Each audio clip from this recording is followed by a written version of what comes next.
Hi friends, அஸ்ஸலாமு அலைக்கும். இன்றைக்கி ரொம்ப நாள் கழித்து நம்ம வீட்டில் என்ன சாப்பாடுன்னு பார்க்கலாம். இவ்வளோ நாளாக அண்ணன் வீட்டில் சாப்பாடு பார்த்தோம். இன்றைக்கி நம்ம வீட்டில் என்ன ஸ்பெஷல்னு பார்க்கலாம்.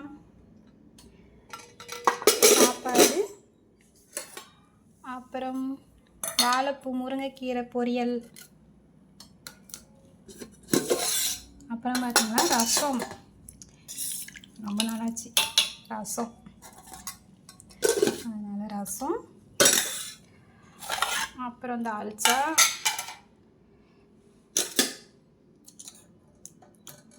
சூப்பராக இருக்குங்களா. ஒரு நாளைக்கு தால்ச்சா வைக்கிறது வீடியோ பிடிச்சி போடுறேன். பருப்பு சம்பால்னால் பருப்பு துவையல்னு சொல்லுவீங்களா, அதுதான். அப்புறம் கொத்தரங்காய் கேரட் போட்டு பொரியல்.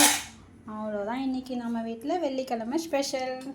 ஓகே ஃப்ரெண்ட்ஸ், உங்களுக்கு பிடிச்சிருந்தா லைக் பண்ணுங்கள், ஷேர் பண்ணுங்கள், முக்கியமாக சப்ஸ்கிரைப் பண்ணுங்கள். Bye friends.